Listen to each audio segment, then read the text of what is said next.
नमस्कार, स्वागत आहे तुमचे आमच्या चॅनेलमध्ये। आवाज महामुंबईचा, शोध बातमीचा, कौल मनाचा। चला तर मग आमचे चॅनेल शेअर करा, लाईक करा आणि सबस्क्राइब करा। धन्यवाद। कोपरोली गावची ग्रामदेवता भवानी माता मंदिर भूमिपूजन सोहळा संपन्न। राजकारणापेक्षा मी समाजकारणाला जास्त महत्त्व देतो। वैकुंठ पाटील। पेण तालुक्यातील मौजे कोपरोली गावातील प्राचीन काळातील भवानी मातेच्या मंदिराचे जीर्णोद्धार करण्याचे काम ग्रामस्थांनी एकमताने योजले असून त्याचा भूमिपूजन सोहळा युवा नेते वैकुंठ पाटील यांच्या हस्ते व ॲडव्होकेट विकास म्हात्रे, नरेंद्र ठाकूर, दयानंद भगत, जितेंद्र ठाकूर यांच्या उपस्थितीत संपन्न झाला। यावेळी जीर्णोद्धार कमिटीचे सदस्य, सरपंच, उपसरपंच सदस्य व ग्रामस्थ मोठ्या संख्येने उपस्थित होते। आई भवानी माता ही कोपरोली गावची ग्रामदेवता असून तिचा इतिहास पाहता देवीची स्थापना ही 14व्या शतकातील बहमनी साम्राज्यातील आहे। त्याबाबतचे दस्तावेज आजही गावातील गुरव भोपी यांच्याकडे उपलब्ध आहेत।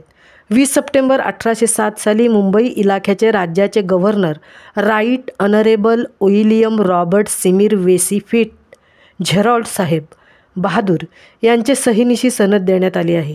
श्री सिद्धेश्वर व भवानी माता मंदिराचे वहिवाटद्वार जोपर्यंत इंग्रज सरकारशी इमाने इतबारे वागतील तोपर्यंत सदरहू संस्थानास दाखल ₹3 इतकी रक्कम निरंतर देण्यात येईल असे त्यावेळी देण्यात आलेल्या पत्रात नमूद करण्यात आले आहे। या ऐतिहासिक प्राचीन मंदिराचा 14व्या शतकापासून आजपर्यंत 700 वर्ष जुना इतिहास असून आई भवानी माता ही कोपरोली पंचक्रोशीतील नवसाला पावणारी व तमाम जनतेच्या श्रद्धेचे स्थान आहे। सदर मंदिराच्या जीर्णोद्धारासाठी अंदाजे 50 ते 55 लाख रुपये खर्च अपेक्षित आहे। तरी मंदिराच्या जीर्णोद्धारास सर्व स्तरातील दानशूर व्यक्तींनी सढळ हस्ते आर्थिक व वस्तुरूपाने सहकार्य करावे असे आवाहन जीर्णोद्धार कमिटीने केले आहे। कोपरोली गाव हे ऐतिहासिक गाव आहे। या ऐतिहासिक भवानी मातेच्या मंदिराचे भूमिपूजन माझ्या हस्ते झाले हे माझे भाग्यच आहे।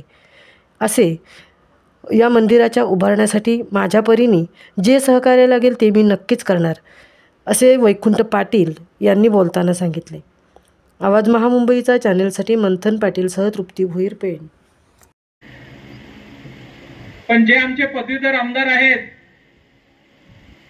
आपण तरुण लोकांनी 3 टर्म मतदान केलेले आहे। आम्ही निरंजन डावखरेंना, ते आमदार आहेत, त्यांच्याकडनं आम्हाला थोडीफार काहीतरी या मंदिरासाठी निधी मिळावी यासाठी मी अपेक्षा आपल्याकडनं करतो।